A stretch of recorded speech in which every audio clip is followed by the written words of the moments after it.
Hey guys, how's it going? Kevin Cleary here with a discussion video for you. I want to start by asking you a question, and that is, what knives do you keep? Are some of you like me where, you sort of have a regular flow of knives that come through your hands? I think part of that is just having a YouTube channel, but part of that is also just my own comfort level. I have owned quite a lot of knives in the past, and I don't really enjoy having so many knives that it's almost overwhelming. Like I've had up to 100 in the collection before, and that's just not to me enjoyable.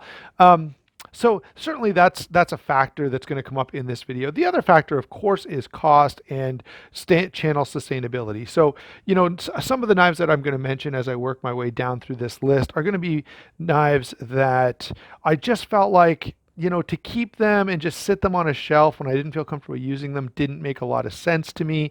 And so I'm totally getting off track here, but what I actually want to talk about and what I'd love you to share with me down in the comments is, what is it that makes you keep a knife versus sell a knife? And today I'm actually going to go through a list, and it's a pretty substantial list of knives that I absolutely love. And I'm not kidding here. I really, really enjoyed these knives, but I ultimately didn't keep them for various reasons. Okay. And I'd love to hear your reasons down below. And if you have some knives in your collection or in your sort of knife collecting history that stand out, please share it down below. And I'd love if you could take the time to share an explanation. That would be really, really appreciated. Now, I won't share an explanation with every one of these knives because when I started writing for this video, the list just kept growing and growing and growing. So I'm sitting here, looking at a list of about 30 knives that, to give you an explanation about what everyone was, what I loved about it, what I didn't like about it, why I sold it, that would be, a really, really long video, okay? But let's go ahead and get into this. What I've got here are a couple of knives that I have enjoyed recently. Now, the Manix 2 lockback I've had for a while. I actually got rid of one and then rebought one because I just really connect with this knife. And so this is a knife that's going to stay in the collection long term. I have no interest in getting rid of this.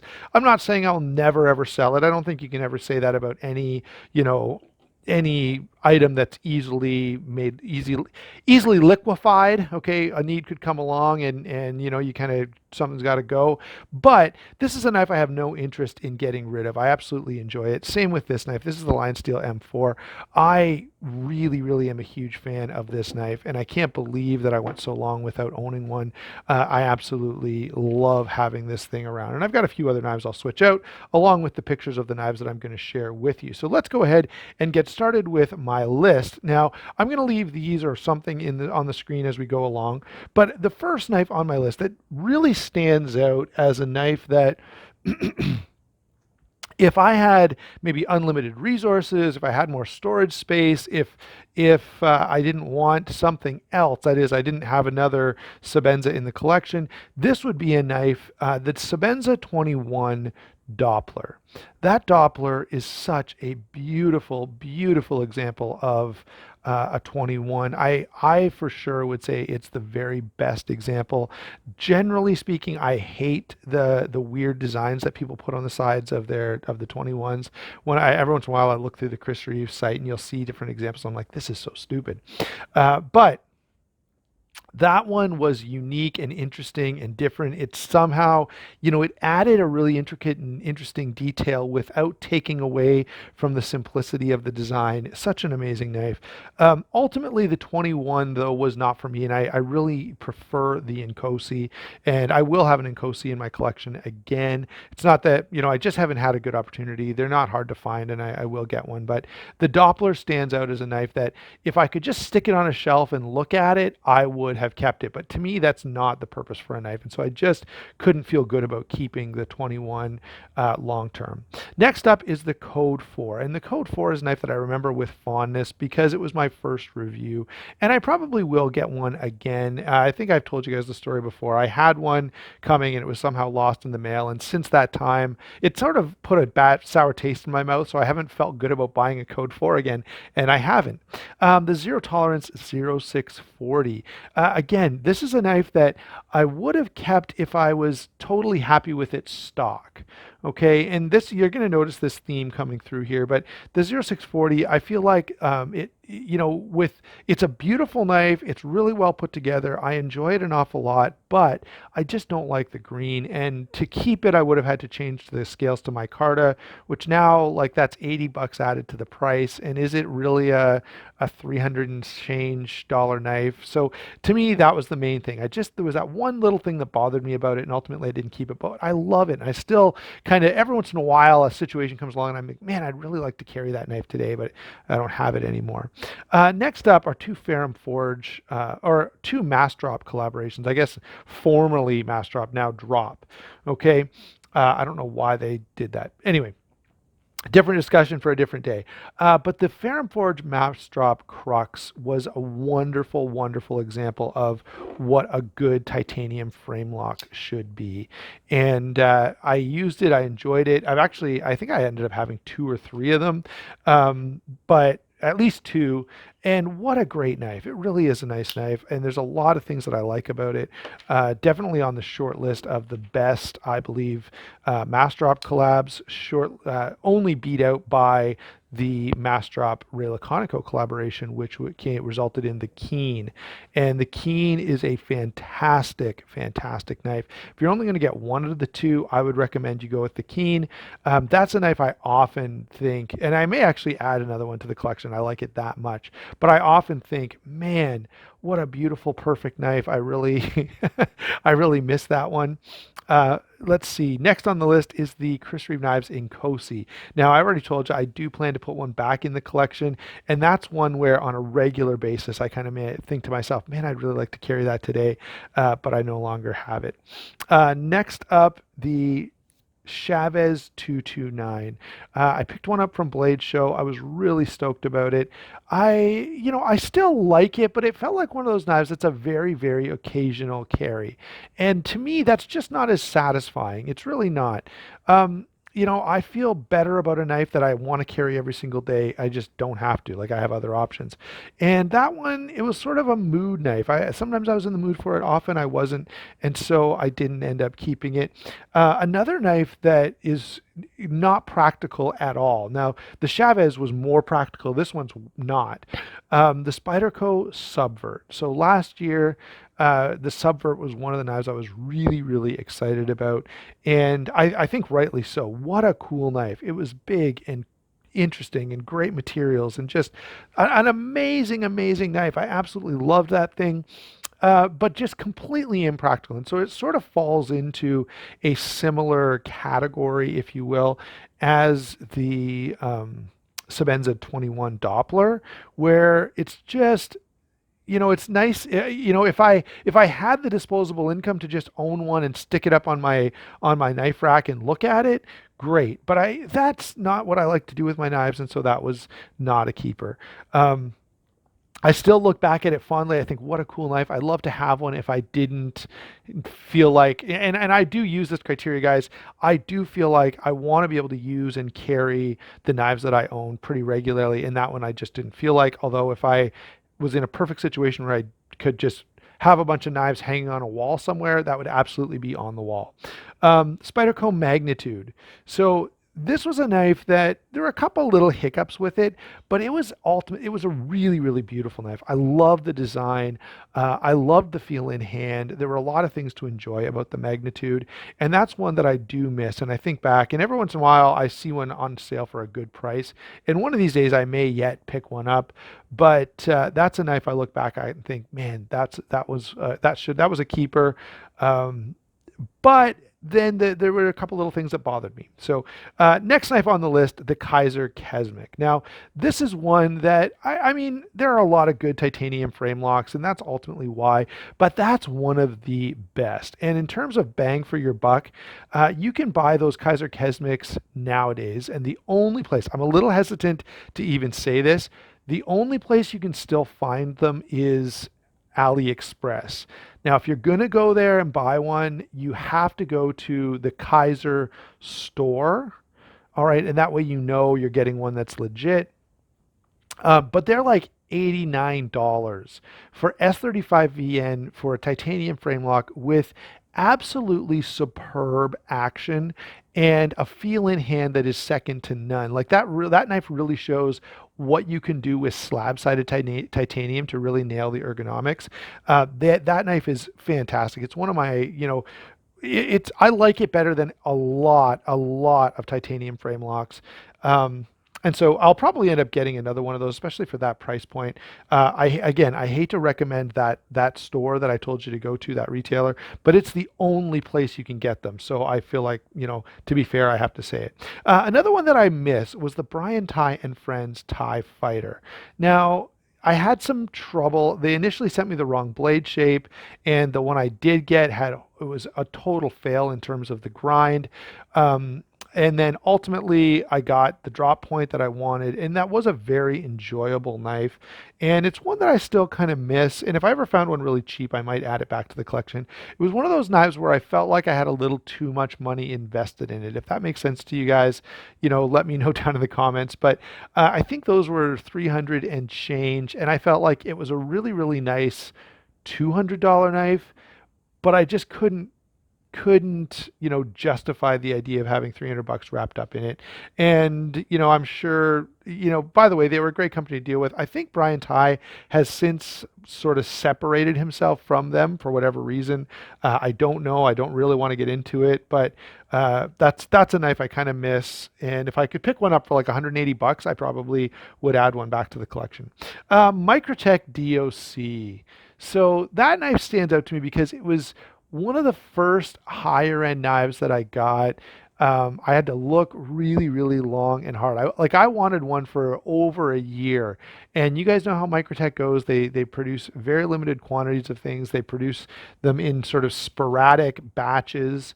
And when I finally found the one I wanted in the color I wanted, I was pretty stoked. And I did enjoy that knife, and I carried it for a long time. But ultimately, it was very big. The grind wasn't ideal for cutting, and so it never stuck around. But I still that's one of those knives where if I had a wall of knives that I didn't plan to use or carry very often, but I just love them, that would go on that wall as well. The zero tolerance 0630. The 0630 I traded for something else that was hard to get. And I can't remember, but I've done this often, and I still believe it's a good choice. Okay, so for example, something comes up on Blade forums or in a Facebook group that you're a part of for trade that's really rare and really hard to get, and you've got a knife. Let's say you've got an XM18, and the value's there. You can get a good amount of money for an XM18, 350 bucks or 350 bucks US. And so you sell or trade the XM18 to fund the rarer knife. I would do that trade every day because you can always get another one. XM18s are all over the place. They're easy to get. It's not like there's any shortage. In fact, you can get them on the secondary market for a fair bit less than retail at this point. So that's what happened to my 0630, but it's a great zero tolerance. It's one of the better zero tolerances out there. I love that it's not on bearings. It's just a well-constructed knife. Lots of things to love about it. Next up is the Southern Talk. What an amazing knife. That knife I got when I first sort of started getting into knives. Fairly early on, I ended up getting one, and it may be one of the nicest, most well-rounded, high-end, like mid-tech style knives out there. You can pick them up these days for pretty cheap, but they're rare. You don't see them a lot. Um, but great knife. I still miss it. If I could have a time machine, like go back and just hang on to it, I would have. Let's see. Another knife on that same list is the Lion Steel Kerr. I guess I'll bring quickly the Lion Steel M4 back in. This same designer, Moletta, and they really remind me of each other, and I just like this design. So this is very, very similar to the Kerr, and the Kerr was a knife I really enjoyed, even though the one I had, the detent ball, completely fell out of it, and I had to send it away, which took forever to go all the way to Italy and come back. I think I waited like 2 months, but great knife. And you know what ended up happening? Then I sold it because when you go 2 or 3 months without using a knife, guess what? You kind of get over it. And I'm like, well, if I can go 2 months without using it, I guess I don't need it that bad. And I sold it. Gale Bradley, Spyderco Gale Bradley 2, another fantastic knife. Um, arguably better than the PM2. Maybe not much. I don't know. It's close, but that is a fantastic knife. It really, really is, and that's one that I kind of miss having in the collection. But I feel like, there are so many great EDC knives that, you can't keep them all. But that's again one, and I'd say any one of the knives on this list, if one came along at the right price and the right time, it's a good chance I would buy it and add it back to the collection. The Real Steel S571, what an amazing knife, on roller bearings. Amazing action, and that goes right along with the Megalodon as well, Real Steel Megalodon, the original with the roller bearings. Those two knives had actions that felt like they were thousands of dollars. They were just so dialed in and so pleasant to flip, and yeah, so both of those knives easily go on this list of knives I fondly remember and that stand out to me as really being something special that I don't have anymore. Cold Steel Talwar. Great knife, underrated, one of the most underrated knives out there. It's a little over the top in terms of aggressive looking, but very, very cool. And that's a knife that I ended up, there was a time where I had so many cold steels that I was like, this is insane. I'm not keeping more than five. And so the Talwar didn't make the top five, and so it left, but it's a fantastic knife. Um, Only one knife on this list from Custom Knife Factory. I got a Decepticon 3. And back then, Custom Knife Factory still shipped to Canada. I ordered it directly from them. Sadly, these days they won't do that. If you go on their website and try to order a knife and ship it to Canada, they'll just say, nope, sorry. But back then they were happy to ship it to me. And what a cool knife. And I did enjoy it. But again, that was one of those knives like the Subvert, like the Doppler, like the DOC. There's nothing practical about that knife. It's not carryable. It's not a user. It's just a knife to look at. And while I enjoyed having it and I enjoyed the experience of getting to check it out, it's again a knife that I just wouldn't feel comfortable keeping for prolonged periods. Okay, so sorry, but the Decepticon 3. Very cool knife. Similar knife, although more practical and more enjoyable, the Lamech Swish. That was a knife where I really I saw the design when they were ready to come out, and then when they were announced that you could order them, I got on that bandwagon right away. I talked to Eugene over at Lamech, had them do a different finish for me than any other Swish had at the time, and I was so excited about that knife and the process of waiting for it and all of that. Just super, super fun. However, the thing that ended up kind of putting me off, and not really put me off, I'm just kind of switching things out here so the visuals change a little bit more. But the pocket clip was such a fail, and Eugene showed no interest in doing anything to fix it. And so I did look around a little bit for an aftermarket clip, and that wasn't really a thing. So I just passed. So I just let it go. Still like it, still enjoyed it. Would I buy another one? Possibly. It was that good that even with the bad clip, I still loved many, many other things about it. Let's see. Oh, Boost Blade Smoke. Great knife, just too small for me. So it was one of those knives where I'd carry it very, very, very occasionally. And for that, I just didn't feel like I was getting value out of it. And they were also very popular. I think I ended up trading it for something like when you couldn't get one at all. A few of you guys just kept saying like, Kevin, I want to buy it. I want to buy it. I'll trade you this. I'll trade you that. And you know how it goes, guys. Everybody has a price. Eventually, someone offered me the right thing for the right value, and I just couldn't justify keeping it. Here's a knife that many of you maybe won't suspect, but this is a knife I truly miss. The Reich P848. That thing is amazing. It is such a cool knife. It is just, and again, it was one of those knives that people specifically asked me to buy, and ultimately there were enough people kind of bothering me about it. And I don't know, I let it go pretty cheap because it had come to me. So I think I felt like that was one of those knives where I was like, look, I got this cheap. I'll pay it forward and give it to somebody else who really wants it, who maybe doesn't have a great knife, because I really, really like that knife. Such an amazing design, great action. It's different. Anyway, I could rant and rave about that knife for a long time. Zero Tolerance 0393. This is another zero tolerance that I liked, but didn't feel like it was ultimately all it could have been, right? And this is one of the things that I think will make me get rid of a knife. is if there's one thing that just sort of bothers me about it, I may eventually say, yep, I'm over this. I'm not going to keep it long term. And that was a knife where I did not like the scale. I did not like the clip. And so, yeah, I could have done a bunch of aftermarket modifications to it to make it so that I would like it. And I sincerely considered doing that. But my thought on that is why? Why should I have to? Why don't you just make the knife right initially? Okay. Another one is the Buck 830 Marksman. And this is the SK Blades edition. And again, this was a knife. SK Blades does small runs of knives. So there'll be a few available for a while and then they're gone. And then there's a few available and then they're gone. And those are dangerous knives for me to have because everyone knows I've got one, right? When you're a YouTuber, everyone kind of knows or has an idea of what knives you might have. And so when a time comes where those smokes aren't so available. They're like offering you trades and money and all kinds of things because they really want one and you just can't buy one anywhere. And so, yeah, I ended up getting rid of it. The Wee Knives Streak is another one that, what a great knife. That's one of the nicest Wee knives, just as an EDC knife. The action is amazing, just so enjoyable, lightweight, great blade shape. Absolutely love the Wee Knives Streak. And it's not expensive. There's not, just an overall general well-made, enjoyable knife. And that's what I kind of miss about it, or that's why I miss it. And the last knife on this list is the Riot Crossroads.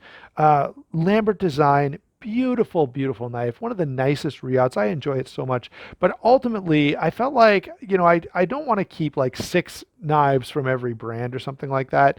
And when I compared the Crossroads to my Torrent, ultimately I was like, I'm only going to keep one, and the Torrent I just like more, so I passed on the Crossroads. So there you go, guys. That's my list. I would love to I thank you for watching. I'd love to hear your stories down below. I would encourage you to go over to the channel sponsors, Southern Edge Knife Works, White Mountain Knives. I'll put links in the description box below. Check out my Amazon store. All of that stuff helps the channel so much. And even you guys watching, liking, commenting, all of that is huge. Join the Facebook page. All of those things are so much fun, especially now when we're limited to online interaction primarily. So please go ahead and take advantage of those things. Thanks for watching. Again, tell me your stories. I really want to hear some good stories about knives you remember fondly, just like I do, because that's going to bring a lot of joy, I think. So there you go. Thanks for watching. Don't forget to like and subscribe. We'll talk to you soon.